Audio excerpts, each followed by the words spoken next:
E aí galera, beleza? Meu nome é Starley, eu sou artista visual e diretor executivo aqui do IA Studio.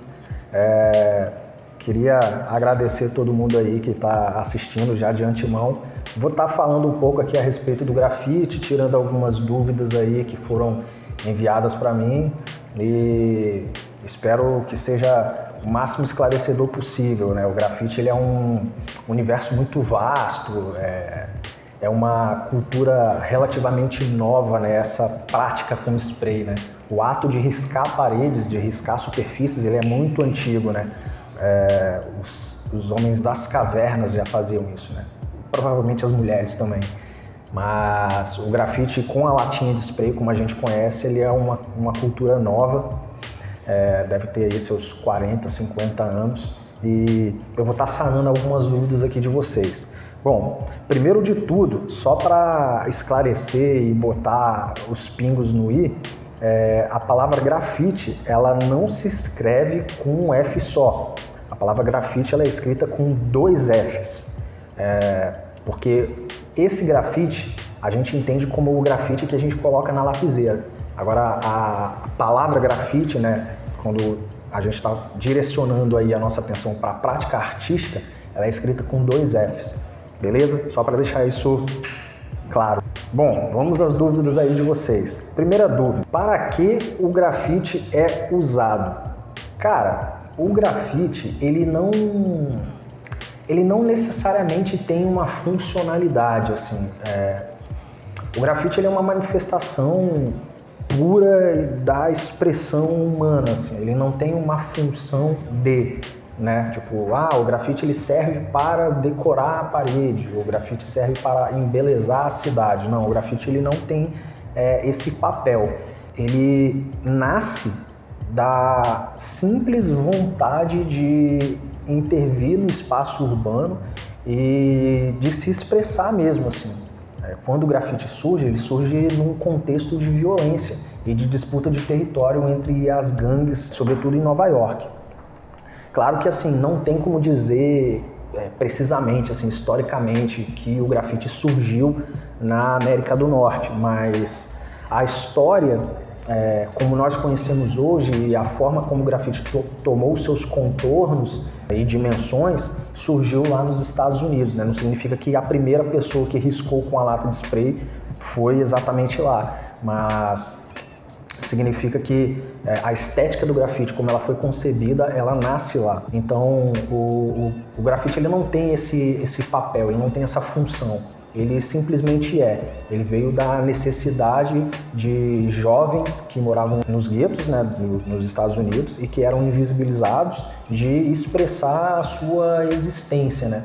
Eu não sei se isso pode ser configurado como uma função, mas ele nasce nesse contexto de disputa de territórios, em que ele era usado para demarcar territórios das disputas entre as gangues, mas com o passar do tempo ele foi ganhando novos formatos, né?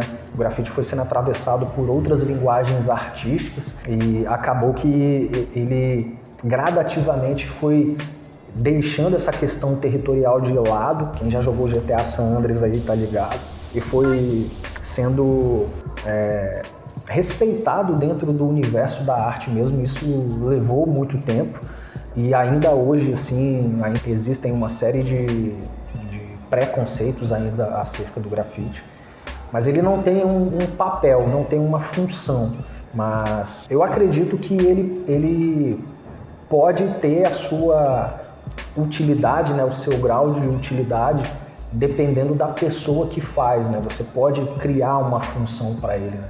Dependendo de como você enxerga ele e do que você quer expressar. Não, eu faço grafite porque eu quero que as pessoas me vejam. Não, eu faço grafite porque é uma válvula de escape para as outras problemáticas que eu tenho. Eu faço grafite porque eu quero protestar a respeito de alguma coisa, né? São várias coisas que atravessam a linguagem e a prática do grafite, mas ele não surgiu necessariamente com uma função. Se ele tem alguma função, essa função ela foi sendo agregada aos poucos. Bom, a próxima pergunta é: por que pintar nas paredes públicas e não em telas? O grafite ele se diferencia principalmente por essa característica, né? É uma manifestação artística muito democrática, tá ligado? É um bagulho que tá acessível para todo mundo, velho. Você não precisa necessariamente estar dentro de um museu ou dentro de uma galeria para você ter uma experiência com arte, né? Não que a galeria e o museu não tenham o seu nível de importância, sacou? Mas o maneiro do grafite é que ele tá na rua e as pessoas que estão aí trampando, estão na correria, não têm acesso a esses espaços institucionais, sacou? Também pode ver o artista desenvolvendo o seu trabalho do início ao fim, porque, mano, você vê um cara pintar, é só você indo no ateliê dele. Agora o grafite não. O grafite, né? A pessoa tá ali e tal, fazendo, e aí aquele trânsito, carro, buzina, um monte de gente passando pra lá e pra cá. E aí, assim, focando muito na pergunta, né? Por que pintar no espaço público, né? Por que pintar na rua? Porque a rua representa a liberdade. A rua significa estar perto do povo, estar perto das pessoas que muitas vezes foram sabotadas, educacionalmente falando, tiveram educação de péssima qualidade, ou muitas vezes nem tiveram acesso à educação. Então o grafite ele cumpre esse papel, essa função de também estar próximo das pessoas, estar próximo da realidade das pessoas que não têm ou não tiveram na sua infância, na sua juventude, ou na fase adulta, uma experiência artística, né, de poder contemplar um artista desenvolvendo o trabalho do zero até a sua finalização total. E eu acho que as paredes da rua como suporte, elas entregam um outro tipo de emoção, sacou? Que é diferente da tela. Porque na tela, velho, você pintando na tela em casa ou no ateliê, o artista ele tem todas as ferramentas e todos os aparatos necessários ali, né? Ele está extremamente confortável ali. Se deu sede, ele bebe água. Se deu vontade de cagar, ele vai no banheiro, tá ligado? Se ele sentir frio, ele está protegido. Se sentir calor, ele liga um ventilador, o ar-condicionado, enfim. Não que isso seja um demérito, longe disso, mas a rua ela deixa a gente mais cascudo, sacou? Porque é muita coisa acontecendo ao mesmo tempo. E pintar espaços públicos, né, também traz essa relação de pertencer à cidade, velho. Tipo, o que faz a cidade ser nossa, né, de fato? Se você parar pra pensar, né? Eu moro na cidade tal. Cidade tal é a minha cidade. Mas o que faz ela ser sua, de fato? Você tem poder de decisão? Se as pessoas começarem a intervir na paisagem e por algum motivo você não gostar, o que você pode fazer para mudar, tá ligado? Então o grafite ele traz essa sensação de que a cidade ela te pertence. Por isso que na maioria das vezes nós realizamos nossas intervenções nas ruas, nos espaços públicos e privados, para sentir que a cidade ela também é movimento, a gente também tem autonomia nesse rolê e a gente quer ver a cidade do nosso jeito também. Porque se vocês pararem para analisar, a publicidade, ela é a única que manda na cidade de fato, assim, parece. Porque ela bota um outdoor onde ela quer, ela coloca um busdoor, uma placa, panfleto, cartaz aonde ela quer e parece que a gente não pode intervir na cidade de fato porque o grafite ou qualquer outro tipo de intervenção não gera lucro. Então tudo aquilo que não gera lucro, tudo aquilo que não envolve dinheiro, não pode ser visibilizado nas paredes, né, nas superfícies da cidade. E isso é muito louco, velho. Enfim, outra pergunta que tem na sequência é o que eu expresso.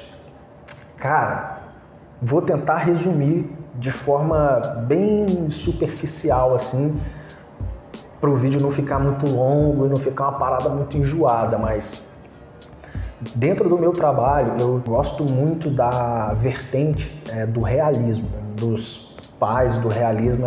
É um artista que eu sou muito fã, um cara chamado Gustave Courbet, cara sinistrão, assim.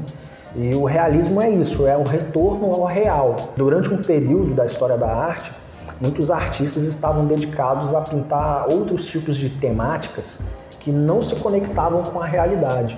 Então esse artista, ele propôs um outro olhar, né? Uma atualização sobre a pintura direcionando a sua técnica e a sua sensibilidade para as pessoas que eram invisibilizadas. Então tem alguns quadros dele muito famosos, assim, tipo Os Quebradores de Pedras, se não me falha a memória esse nome, ou Enterro em Ornans, assim, eram pessoas simples e situações cotidianas, assim, e ele usou a pintura dele, a técnica dele, o olhar dele para dar ênfase para essas coisas que acontecem ao nosso redor a todo momento, sacou? Para as coisas comuns, para as coisas da vida, as coisas palpáveis mesmo, tá ligado? Assim, eu também busco isso, né? Através da técnica do realismo, eu gosto muito de representar rostos. Representando esses rostos, eu me identifico muito com as temáticas ligadas à afrodiáspora, né? Ligadas à africanidade. Eu gosto de fazer muitos rostos de pessoas negras, de pessoas pretas, porque eu demorei para me entender como latino-americano, como um homem preto, sacou? Independente do meu grau de melanina, eu me identifico como um homem preto, sacou? Mesmo não sendo um preto pigmentado, né? Eu sou um preto não pigmentado porque eu também tenho descendência europeia, por isso que a minha pele também é clara, mas a minha família ela é a esmagadora maioria formada por pessoas negras e pessoas indígenas, né? Pessoas nativas, né? Os originários da terra. E eu gosto de representar essas pessoas porque eu acho que imagem é poder, sacou? E desde quando eu descobri que eu era preto, porque eu cresci sem saber o que eu era. Eu achava que quando eu crescesse meu cabelo ia ficar liso, eu não aceitava muito meu nariz, enfim. Sentia que havia uma certa discriminação em relação à minha pessoa, mas eu não entendia nada disso. Então eu passei a representar essas pessoas, a representar essas figuras, porque eu acredito que imagem é poder. A imagem ela tem uma força de transformação muito grande, assim, sacou?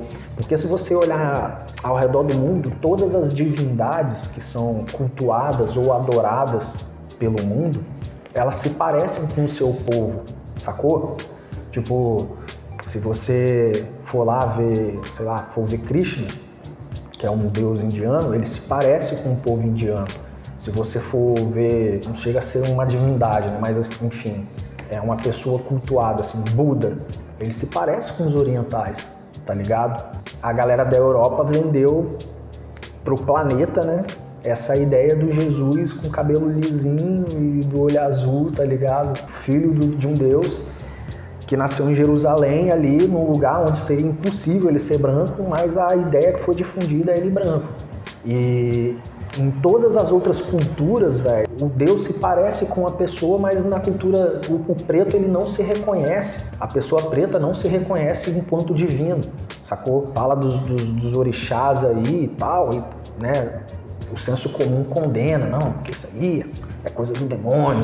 Ah, Iemanjá, aí você vê umas Iemanjá branca aí, sacou? Esse tipo de coisa. Mas eu gosto de desenhar pessoas pretas para reforçar positivamente a imagem do homem, da mulher, da criança e do idoso preto, auxiliar nessa construção positiva, porque na maioria das vezes quando você vê a imagem dos negros, geralmente é nas páginas policiais ou geralmente é na página de esportes. E muitas vezes você vai ver essa imagem desse grupo étnico de forma mais sexualizada, sacou? E isso é mó palha. Então, eu busco trabalhar nesse contexto de utilizar da minha habilidade para desenhar rostos de pessoas negras e para quando passar um molequinho catarrento em frente ao meu grafite, falar: caralho, viado, aquele nariz ali é igual o meu, velho. Putz, pô, aquela boca ali parece comigo, sabe? Se ver de forma positiva, né? Imagem é tudo. Se você parar diante do espelho e não gostar daquilo que você vê, você simplesmente fica com a autoestima baixa e isso gera depressão e uma série de patologias e de problemáticas de ordem psicológica. E é muito doido você parar para voltar aí alguns anos atrás. Pô, não tinha shampoo pra gente preta. Hoje você vê na propaganda e tal. ter um cabelo crespo é uma coisa... Ai, nossa, esse cabelo bom é o cabelo liso, esse cabelo é de pichain. Então, algum idiota definiu que o meu cabelo é ruim, sacou? Alguém pensou isso. Então eu gosto de desenhar pessoas pretas. Resumindo, é isso, assim, com base nesses exemplos que eu citei aqui, né, de alguns motivos. Não dá para falar todos. Bom, a outra pergunta é, para ser grafiteiro precisa de curso? Cara, para ser grafiteiro não precisa de curso. Mas assim, hoje, né, e de uns anos para cá, né, existem muitos workshops e muitas oficinas em que artistas visuais que praticam o grafite compartilham o conhecimento deles, sacou, com outros indivíduos que estão interessados. Mas seria muita bizarrice da minha parte se eu dissesse que para você ser um grafiteiro você precisa de curso. Tudo que você precisa é de força de vontade e querer se expressar da forma que você acha conveniente. O grafite, pegando aí essa tradição do hip hop, essa tradição nova-iorquina, ele já tem a sua estética, né? As suas caligrafias, os seus estilos de letra, as suas gírias, os seus termos, mas não significa que você é necessariamente obrigado a reproduzir esses estilos, né? Você tem que ter uma vontade de se expressar do seu jeito e ocupar o espaço na cidade, assim. Essa é a máxima do grafite, né, velho? É você ocupar os espaços, né? Você modificar a paisagem. Resumindo, não precisa de curso para você ser grafiteiro, cara. Hoje, no contexto atual, né, a internet ela facilita muita coisa. Então, se você for aí no YouTube, no Google, no Pinterest e digitar grafite, você vai ter um mar de infinidades, um mar de informações e também vai ter pessoas explicando conceitos sobre grafite ou até mesmo ensinando alguma técnica.